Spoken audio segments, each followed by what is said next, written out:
ரோஜா பூக்கள் எப்படி பல ரகத்துலேயும் பல வண்ணங்கள்லையும் இருக்கும், அதே மாதிரி இந்த மல்லிகை பூ பல ரகங்கள்ல இருக்குங்க. ஆனா இதோட தனித்துவம் பார்த்தா இது வெள்ளையா மட்டும்தான் இருக்கும். அதே மாதிரி ஒரே வாசனையில தான் இருக்கும். Hi friends, welcome back to my channel Raji Gowthaman. இன்னைக்கான பதிவில் நீங்கள் என் மாடி தோட்டத்தில் பல ரகமா பூத்து குலுங்கிட்டு இருக்க இந்த மல்லிகை பூவை பத்தி தான் பார்க்க போறீங்க. இப்போ என்னமோ பனிக்காலம் தாங்க போயிட்டு இருக்கு. ஆனா இந்த பல ரகமான மல்லிகை பூ வெரைட்டி இருக்கு பார்த்தீங்களா, இது வருடம் முழுவதும் பூக்கும். முதல்ல நீங்க பார்த்துட்டு இருக்கிறது ரோஜா மல்லி. இது என்கிட்ட இருக்கிறது உங்ககிட்ட பல பேருக்கு தெரியும். இந்த ரோஜா மல்லி பத்தி சொல்லணும் அப்படின்னா, ரோஜா பூ ஒன்று எப்படி பூத்தா ஒரு பட்டன் ரோஸ் அழகாக பூக்குமோ அதே மாதிரி ஒரு பட்டன் ரோஸ் சைஸ் இது இருக்குங்க. நம்ம கொடுக்குற உரங்களை பொறுத்து இது பெங்களூர் ரோஸ் சைஸ்க்கும் பூக்கும். இந்த எல்லா ரக மல்லிகை பூவும் நான் மாடி தோட்டம் ஆரம்பிச்சதுல இருந்தே வித்தியாசமா கண்ணில் தென்படும் போது வாங்கினது தாங்க. இதுல இருந்து கட்டிங்ஸோ பதியமோ இந்த மாதிரிலாம் நான் போட்டு பலதை உருவாக்கலை. ஏன் அப்படின்னா, அந்த ஒரு செடியே என்கிட்ட ஆரோக்கியமா ஒரே 25 லிட்டர் பக்கெட்ல ரொம்ப நாள் இருந்துகிட்டே இருக்கு. அதனால இந்த எல்லா ரக மல்லிகை பூச்செடியையும் நீங்க கண் குளிர பார்த்து ரசிங்க. இந்த ரோஜா மல்லி பொறுத்த வரைக்கும் மட்டும் இல்லைங்க, எல்லா மல்லிகை பூ ரகமும் நாம கட்டிங்ஸ்ல வளர்க்க முடியும், பதியம் போடலாம். இப்போ நவம்பர் மாசத்துலயும் குண்டு குண்டா இந்த ரோஜா மல்லி மொட்டு வச்சிருக்கு பார்த்தீங்களா. எந்த சீசன்ல வேணாலும் மல்லிகை பூவை கட் பண்ணி விட முடியுங்க, அதாவது ப்ரூன் பண்ணலாம். இதுக்குன்னு ஒரு கால நேரமோ எதுவுமே கிடையாது. அதிக வெயில் அடிச்சதுன்னா இந்த மல்லிகை பூ ரகங்கள்லாம் சூப்பரா பூக்கும். ரோஜா மல்லிக்கு அப்புறம் இந்த நித்திய மல்லி பாருங்களேன். இத நிலத்துல வச்சு கொடி மாதிரி மேல ஏத்தி விட்டுருப்பாங்க. நடுவுல போற இந்த கொடியில பூக்களே பறிக்க முடியாது. அதாவது ஒரு சில வீட்டுல அந்த மாதிரி பண்ணிருப்பாங்க. அது பாட்டுக்கு மாடியில போய் முட்டும், அங்க இருக்க ஏதோ ஒரு சில பூக்களை மட்டும்தான் அறுவடை பண்ண முடியும். ஆனா என்கிட்ட மொத்தம் 3 நித்திய மல்லி பூச்செடி இருக்குங்க. ஒரே பக்கெட்ல தான் இருக்கு. அப்பப்போ வருடம் ஏதாவது ஒரு மாட்டு சாண உரத்தை நான் கொடுப்பேன். அதை மிஞ்சி போனா திரவ உரங்கள் தான், தேங்காய் புண்ணாக்கு கரைசல் இந்த மாதிரிலாம். ஆனா பூக்கள் 1 இன்ச்சு கூட மாறாம குட்டையா வர்றதோ இந்த மாதிரிலாம் இல்லாம தரமா பூக்குங்க இந்த நித்திய மல்லி. இந்த மல்லிகை பூவோட கலெக்ஷன்ஸ் பத்தி நீங்க என்ன நினைக்கிறீங்கன்னு அவசியம் கமெண்ட்ல பதிவு பண்ணுங்க. அதே மாதிரி உங்ககிட்ட வித்தியாசமான மல்லிகை பூ ரகங்கள் ஏதாவது இருந்தா அதையும் அவசியம் கமெண்ட்ல சொல்லுங்க. நான் தேடி முயற்சி பண்ணி அதை வாங்கி வளர்க்க பார்க்குறேன். இந்த மல்லிகை பூ மாடி தோட்டத்துல வளர்க்குறதே நன்மை செய்யும் பல பூச்சிகளை வர வைக்கிறதுக்கு தாங்க. அதே மாதிரி வருடம் முழுவதும் பூக்கள் கிடைச்சிட்டே இருக்கிறதுனால இந்த மல்லிகை பூக்குன்னு என் மாடி தோட்டத்துல ஒரு தனி இடம் உண்டு. எப்படி அப்படியே குடை மாதிரி ஒரு பக்கெட்ல இது ஒரு நித்திய மல்லிங்க. இது வரைக்கும் நீங்க பார்த்தது வேற, அதை கொம்பு வச்சு இழுத்து கட்டணும். இது இன்னொரு மல்லிகை பூ, நித்திய மல்லிப்பூ. இது குடை மாதிரி அழகா வளர்ந்து அந்த பூவை உங்களுக்கு நான் பறிச்சு காமிக்கிறேன். இது கிட்டத்தட்ட 7 வருஷமா இதே தொட்டில இருக்குன்னு சொன்னா உங்களால நம்ப முடியுமா? அதே மாதிரி இது பல தடவை நான் ப்ரூன் பண்ணியிருக்கேங்க, அதையும் உங்களால நம்ப முடியாது. இருந்தாலும் இதுல தளிர் வந்துகிட்டே இருக்கு பாருங்க. சாதா குண்டு மல்லி ஒண்ணு இருக்கும், அந்த சாதா குண்டு மல்லி தான் வெயில்ல பூக்கும்னுவாங்க. ஆனா இந்த ரகரகமான மல்லிகை பூ இருக்கு பார்த்தீங்களா, இது வருடம் முழுக்க பராமரிச்சோம்னா பூத்துக்கிட்டே தான் இருக்கு. ஒரு சிலருக்கு இந்த நித்திய மல்லி கூட ஒழுங்கா பூக்க மாட்டுதுன்னு சொல்றாங்க.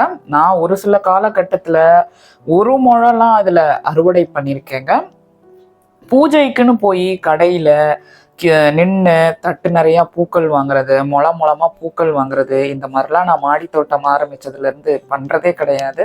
இன்னும் சொல்ல போனா தினம் என் மாடி தோட்டத்துல பூக்கள் எனக்கு கிடைச்சிட்டு தாங்க இருக்கும்.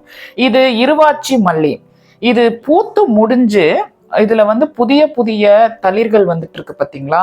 இதை நான் கட் பண்ணி விட மறந்துட்டேன். அதாவது புதிய தளிர்களை இல்ல, இது பூத்து முடிஞ்சதும் இதை ப்ராப்பரா நம்ம வந்து முறையா வந்து ப்ரூன் பண்ணணும், கட் பண்ணி விடணும். அதை வந்து நான் மறந்துட்டேன். அதனால இது அங்கேயும் இங்கேயுமா இஷ்டத்துக்கும் வந்து புதிய கிளை விட்டு வந்துட்டு இருக்குங்க. இந்த மாதிரி ரகமெல்லாம் அடுத்த ஒரே மாசத்துல திருப்பியும் மொட்டு வச்சு திருப்பியும் பூக்கும். கீழே பாருங்க, காய்ந்த இலைகள், மாட்டு சாணம், இது எல்லாத்தையும் அதுல போட்டு மூடாக்கு மாதிரி நான் போட்டு வச்சிருக்கேன். மழை பெய்ய பெய்ய தொடர்ந்து இலை மக்கும், மாட்டுச்சாணம் மக்கும். அதனாலதான் மல்லிகை பூலாம் தொடர்ந்து என் தோட்டத்துல பூத்துட்டே இருக்கு. இது பாருங்க, இது ராமேஸ்வரம் மல்லி. இதை பொறுத்த வரைக்கும் குண்டு மல்லி குட்டை குட்டையாவே ஒரு கிளை வந்து வந்து பூத்துட்டே இருக்கும் பார்த்தீங்களா, கொச்ச கொச்ச கொச்சக்குன்னு. அந்த மாதிரி இது பூக்காது. 2 to 3 அடிக்கு ஒரு கிளை வருங்க. அந்த மாதிரி வந்துட்டு அதுல இருந்து மட்டும்தான் இதுல மொட்டுக்கள் வருது. இந்த ராமேஸ்வரம் மல்லி நான் ஒரு நர்சரியில 25 ரூபான்னு வாங்கிட்டு வந்தேங்க. 1 வருஷம் இருக்கும்னு நினைக்கிறேன். இந்த பக்கெட்ல வச்சதுக்கு அப்புறம் அபார வளர்ச்சி. லைட்டா ஒரு நோய் தொற்று வந்தது, மஞ்சள் புள்ளி மாதிரி இலையில விழ ஆரம்பிச்சுது. அப்ப வந்து நான் கொஞ்சமா வேப்பம் புண்ணாக்கு கொடுத்ததான் ஞாபகம். அதுக்கப்புறம் வேப்பலைய காய வச்சு அந்த இலைய மேல போட்டேன், அவ்வளவுதான். அதுக்கப்புறம் இது இன்ன வரைக்கும் சூப்பரா பூக்குங்க. இதோட பூவை யாராவது பார்த்துருந்தா அவசியம் கமெண்ட்ல சொல்லுங்க. இது ரொம்ப வித்தியாசமா பூக்கும், வாசனையும் நல்லா தான் இருக்கும். இது மேல பல காய்கறி செடிகள்லாம் வந்து படர்ந்து போயிட்டு இருக்குங்க. இது கூடவே உடுப்பி மல்லின்னு நான் பல்லாவரம் சந்தையில வாங்கினேன். அந்த உடுப்பி மல்லி இருக்கு பார்த்தீங்களா, இருக்கிறதுலே வித்தியாசமான மல்லிங்க. முல்லைப்பூவே 3 மடங்கு பெருசா இருந்தா எப்படி இருக்குமோ அந்த மாதிரி அந்த உடுப்பி மல்லி இருக்கும். ஆனா ஒரு சப்ஸ்கிரைபர் கேட்டாங்கன்னு நான் அப்படியே மதர் பிளான்ட்டே உங்களுக்கு அனுப்பி விட்டுட்டேன். திருப்பியும் சந்தை போனா அந்த மாதிரி கிடைச்சதுன்னா தேடி வாங்கணும். இது மதுரை மல்லி, குச்சி குச்சியா நிக்குதுன்னு பார்க்காதீங்க. இது பூத்து முடிஞ்சுது, இப்பதான் பூத்து முடிஞ்சது. ஒரு வாரமாவது கட் பண்ணி விடணும். மதுரை மல்லி மட்டும் நான் பதியம் போட்டதுங்க. இப்ப நீங்க பார்த்துட்டு இருக்கிறது ராமேஸ்வரம் மல்லியோட மொட்டு தான். அது பக்கத்துல இருக்கிறது தான் மதுரை மல்லி. அது அடுக்கடுக்கா பூக்கும், வாசனை அதிகமா இருக்கும். அதனால அதை வந்து நான் பதியம் போட்டேன். நிறைய பூத்தா நல்ல மாலை மாதிரி ஊசியில கோக்கலாமே அப்படின்னு. இந்த மதுரை மல்லியை பொறுத்த அளவுக்கு இப்ப டிஃப்ரென்ஸ் தெரியுதா உங்களுக்கு? என் கையில இருக்கு. ராமேஸ்வரம் மல்லி எப்படி இருக்கு, இது எப்படி இருக்கு பாருங்களேன். நார்மல் குண்டு மல்லி மாதிரி இருக்கு. இந்த மதுரை மல்லிய கையில வந்து கட்டணும் அப்படின்னா பூக்கிறதுக்கு முன்னாடியே கட்டிடணுங்க. பூத்துட்டா எனக்கு கட்ட வரல, ஊசியில தான் கோக்கணும். அதே மாதிரிதான் இந்த ராமேஸ்வரம் மல்லியும் எப்படி செம்மையா நட்சத்திரம் மாதிரி பூத்துருக்கு பார்த்தீங்களா. இதுக்கு இருவாச்சிக்கும் இதுக்கும் நிறைய வித்தியாசம் இருக்குங்க. மொட்டை பார்க்கும் போதே தெரியும். இருவாச்சி எப்படி பூக்கும் அப்படின்னா 3 அடுக்குல கூட இருவாச்சி இருக்கு, 2 அடுக்குல கூட இருக்கு. அந்த இதழ்கள்லாம் ஒரு மாதிரி கூர்மையா இருக்கும். ஆனா இதுக்கு அப்படி இருக்காது. கொஞ்சம் மொத்தமா ஒரு இதழ்கள் வந்து எப்படி இருக்கு பாருங்களேன். பார்த்தாலே தெரியும் ராமேஸ்வரம் மல்லிங்கிறது தெரியும். ஆனா இத மலாட்ட மல்லி ஆந்திரால இருந்து வந்தது அப்படின்னு அந்த நர்சரியில ஒருத்தர் சொன்னாரு. அப்பவே நான் நினைச்சேன் அவருக்கு இதுக்கு பேர் தெரியல, அதனாலதான் ஏதோ வளர்றாரு அந்த மாதிரி. என்கிட்ட வாடாமல்லி கூட இருந்ததுங்க ஒரு காலகட்டத்துல. அது விதைகள் பழமா விழுந்து விழுந்து எல்லா தொட்டிலையும் வெள்ளை வாடாமல்லி, அப்புறமா அந்த பர்பிள் வாடாமல்லி இருந்தது. எல்லா தொட்டிலையும் வளர ஆரம்பிச்சிச்சு. காய்கறி செடிகள்ல அதுல இதுலனா ஒரே கீரை செடிகள் எல்லாம் விழுந்துரும். அதனால அதோட விதையை மட்டும் நான் எடுத்து வச்சுக்கிட்டு அந்த வாடாமல்லி மட்டும் நான் வளர்க்கறது இல்லை. இப்ப நீங்க பார்த்துட்டு இருக்கிறது ராமர் பான மல்லி. இதுக்கு முன்னாடி ராமேஸ்வரம் மல்லி பாத்தீங்களா, இது ராமர் பான மல்லி. இதை பத்தி கடைசியா ஒரு 4 வீடியோக்கு முன்னாடி தான் ஒரு டீடைல்டு வீடியோ போட்டிருந்தேன். அப்ப பாருங்க, இது ஒரு 2 வாரம் முன்னாடி தான் பூத்து முடிஞ்சிருக்கு. கட் பண்ணி விட்டா திருப்பியும் தலையும்.